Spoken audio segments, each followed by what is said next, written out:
নমস্কার, মিষ্টিস ব্লগের নতুন একটি ভিডিওতে তোমাদের সবাইকে স্বাগত জানাচ্ছি। আজকেও একটা রান্নার ভিডিও তোমাদের সাথে শেয়ার করব, আশা করি তোমাদের খুব ভালো লাগবে।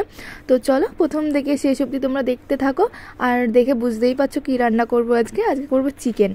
তো প্রথমে আমি মাংসটাই একটু লেবু মাখিয়ে নিচ্ছি, মানে একটা গোটা পাতি লেবু মাখিয়ে রাখলাম। এখানে আমাদের ওই 550 থেকে 600 গ্রাম মতো মাংস রয়েছে। লেবুটা মাখিয়ে আমি এবার কিছুক্ষণের জন্য ঢাকা দিয়ে রেখে দেবো। আর আজকের রান্নাটা করব আমি সাদা তেলে। আমরা বেশিরভাগ সর্ষের তেলেই মাংস টাংসগুলো রান্না করি, কিন্তু আজকে সাদা তেলে রান্না করব। তো এখানে আমি কড়াইতে তেল দিয়ে দিয়েছি আর আলু দিয়ে দিয়েছি। এখানে মাংসের থেকে বেশি আলু রয়েছে। তো এবার আমি আলু ভাজার ভিতরে অল্প করে লবণ আর হলুদ দিয়ে দিচ্ছি, তাহলে না আলু ভাজাটা একটু তাড়াতাড়ি হবে হলুদ টলুদ দিয়ে দিলে। তো আলুগুলোকে খুব ভালো করে ভেজে নেবো, একটু লাল লাল করে ভাজবো। তো মোটামুটি আমার আলু ভাজা হয়ে গেছে। আর এবারে আমি আলু ভাজাগুলো তুলে রাখবো। মানে একদম সিম্পল একটা চিকেন রান্না করা, কিন্তু দারুণ খেতে হবে, টেস্ট হবে খুব সুন্দর। অল্প জিনিস দিয়ে, খুব একটা বেশি কিছু দেবো না, কিন্তু অল্প জিনিসে রান্নাটা হবে খুব সুন্দর। তো আলু ভেজে তুলে রেখেছি। এবার ওই তেলের ভিতরেই আমি জিরে আর শুকনো লঙ্কা আর তেজপাতা ফোড়নের জন্য দিয়ে দিয়েছি। আর এবারে দিয়ে দিলাম কুচনো পেঁয়াজ দিয়ে এবারে দিয়ে দেবো অল্প করে লবণ আর হলুদ দিয়ে পেঁয়াজগুলোকে খুব ভালো করে ভেজে নেবো লাল করে। তো দেখো পেঁয়াজটা মোটামুটি আমাদের ভাজা হয়ে গেছে লাল লাল করে।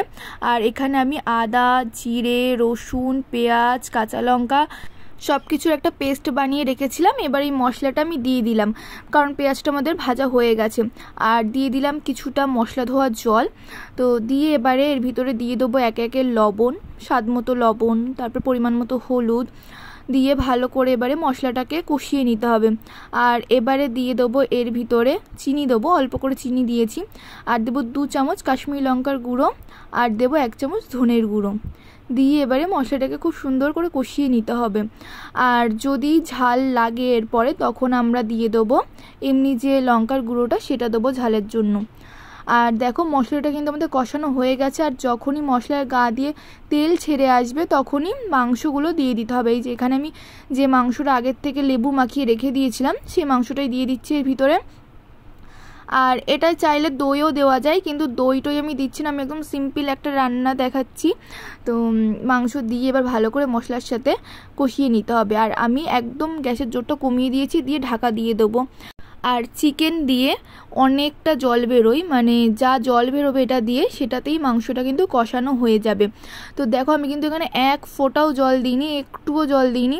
আমি যেহেতু গ্যাসের জলটা কম দিয়ে রেখেছিলাম, সেই জন্য বোঝা যাচ্ছে কতটা জল বেরিয়েছে। আর এটা দিয়েই কিন্তু মাংসটা কষানো হয়ে যাবে। আর গ্যাসের জোরটা দিয়ে দিলে কি হবে, নিচ থেকে লেগে যাবে। তো সেই জন্য গ্যাসের জোরটা একদম কম দিয়ে ঢাকা দিয়ে রেখে দিতে হবে। আর যে জলটা বেরোবে ওটাতে কিন্তু মাংসটা কষানো হয়ে যাবে। এবার আমি এর ভিতরে দিয়ে দিলাম কিছুটা সস, আর দিয়ে দিলাম মিট মশলা অল্প করে। যেহেতু আমার ভাই মিট মশলাটা পছন্দ করে না, সেই জন্য একদম সামান্য অল্প করে দিয়েছি মিট মশলাটা দিলে না খুব সুন্দর একটা গন্ধ বেরোয়। দিয়ে এবার ভালো করে মশলা দিয়ে, মানে মিট মশলার সসটা দিয়ে ভালো করে মাংসটাকে কষিয়ে নিতে হবে। তো মোটামুটি যখন মাংসটা আমাদের কষানো হয়ে যাবে, তখন এর ভিতরে দিয়ে দিতে হবে ভেজে রাখা আলু দিয়ে মাংসের সাথে মোটামুটি 5 মিনিট কষাতে হবে। মানে আলু আর মাংস একসাথে 5 মিনিট মতো কষাতে হবে। তারপরে এর ভিতরে দিয়ে দেবো গরম জল, মানে কম মশলা দিয়ে একদম, মানে বেশি গুঁড়ো মশলাও আমি কিন্তু এখানে ব্যবহার করিনি। তো কম মশলা দিয়ে, বেশি কিছু না দিয়ে কিন্তু খুব সুন্দর এই রান্নাটা হয়। খুব একটা বেশি খাটাখাটনির কাজ না। তবে আরও একদিন আমি অন্য একটা ভিডিও দেব মাংস রান্না, সেটা আরও সহজ। তো গরম জল দিয়ে দিয়েছি, এবার ঢাকনা দিয়ে দিয়েছি। দেওয়ার পর মোটামুটি 5 থেকে 10 মিনিট পর ঝোলটা যখন ফুটে উঠবে, তখন না একটু লবণটা চেক করে দেখতে হবে, আর ঝালটা। আর এখানে আমি একটু অল্প করে হলুদ দিয়ে দিচ্ছি, কারণ হলুদটা কম কম লাগছে।